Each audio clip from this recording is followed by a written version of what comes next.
Ustadz, besok saya sudah harus bayar hutang, tapi sampai hari ini tidak ada tuh, ya tidak ada bantuan dari Allah. Padahal saya sudah baca sholawat, saya sudah sholat duha dan sebagainya, baca ini itu, tapi nggak ada hasilnya.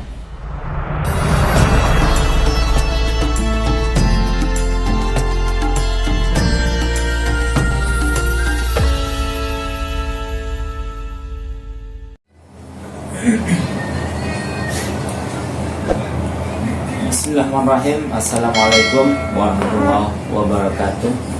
Jumpa lagi dengan saya di channel ini, Irwan Albana. Apa kabar Anda semua? Saya doakan semoga selalu dalam keadaan sehat walafiat dan Allah kabul hajat-hajat kita. Amin ya Allah ya Rabbal alamin.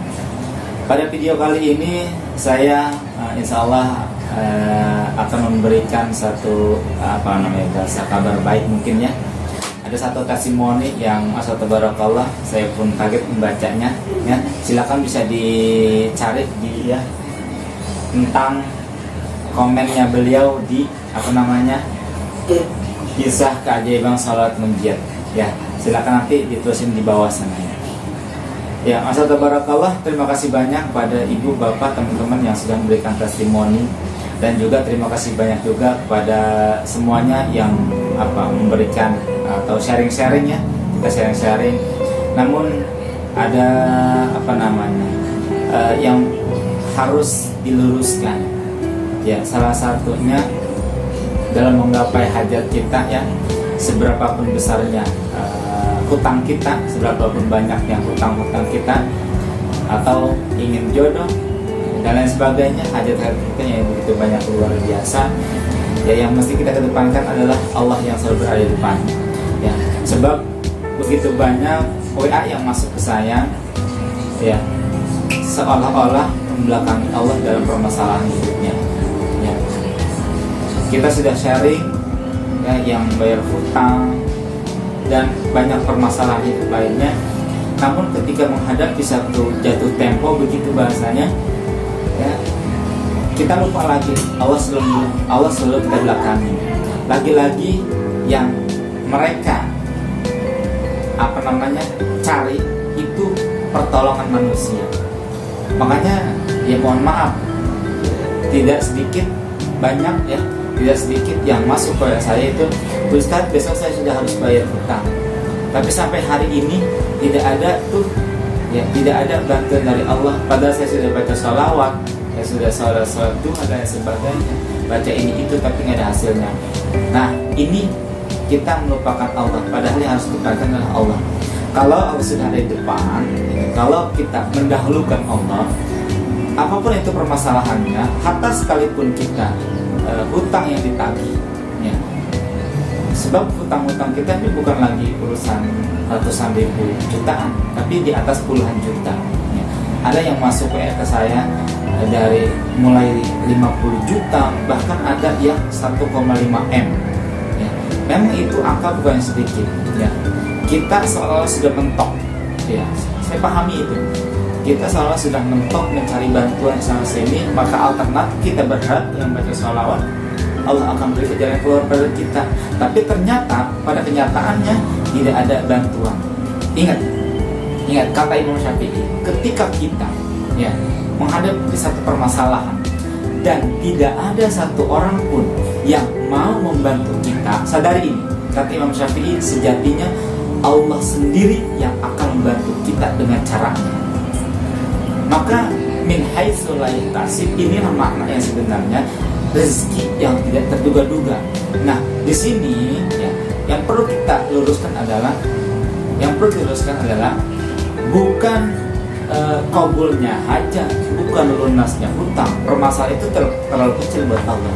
Tapi yang besar ya, yang penting adalah bagaimana kita bisa istiqomah ya, terus bersolawat, terus membaca waqiah, terus membaca yasin, terus sholat ini, sholat itu, ibadah ini, itu yang mahal ya. Kalau kita sudah dekat dengan Allah, min haitsu la yahtasib, Allah akan bantu ya. Maka kuncinya adalah ketakwaan ya. Maka saya selalu menekankan ibu bapak yang curhat ya, yang sharing kepada saya tidak akan memberikan bantuan ya, terlepas saya punya sesuatu yang harus diberikan pada ibu. Kalaupun ada, belum tentu saya akan bantu. Sebab apa? Ibu mengedepankan saya daripada Allah, ya. Maka ibu bapak harus depankan Allah, ya. Kalau Allah sudah di depan, ya, apapun yang terjadi, ia akan hadap. Nggak mungkin dia akan bunuh kita. Misalkan dia punya hutang nih 1,5 miliar, 2,2 miliar dan sebagainya, ratusan juta dan lain sebagainya.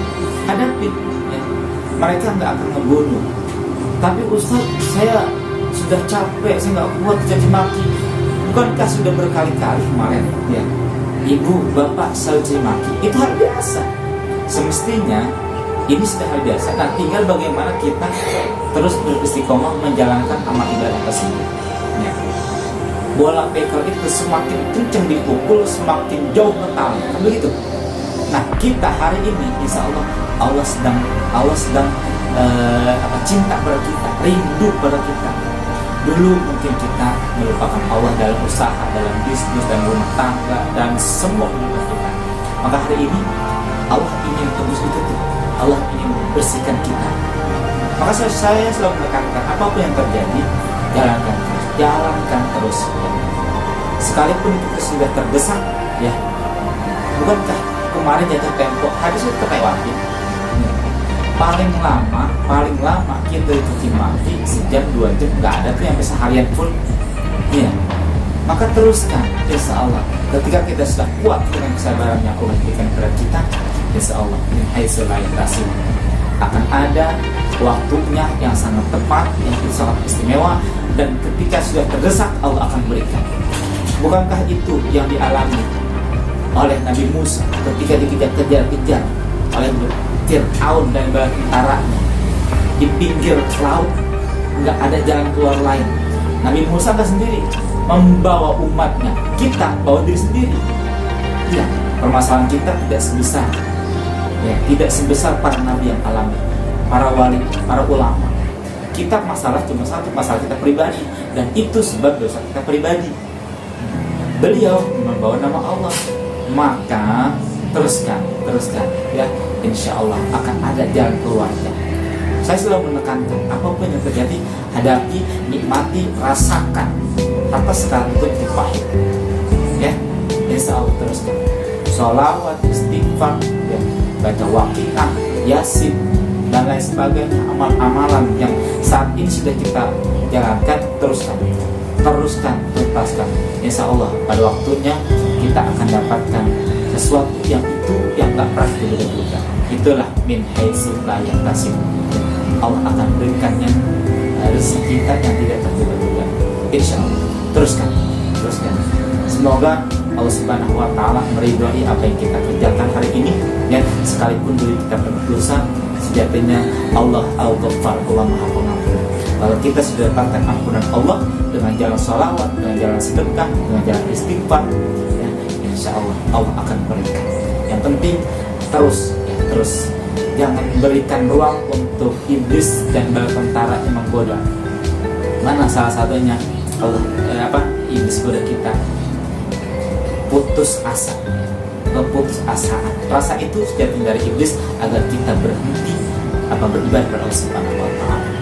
Ya, sedikit, ya, sejatinya konten ini, video ini untuk saya pribadi.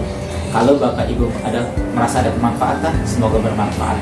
Doakan, mohon doain, ya, saya bisa istiqomah, bisa berbagi, dan hal-hal baik lainnya, insya Allah mudah-mudahan bermanfaat. Terima kasih banyak. Saya Irwan, billahi taufiq wal hidayah. Assalamualaikum warahmatullahi wabarakatuh.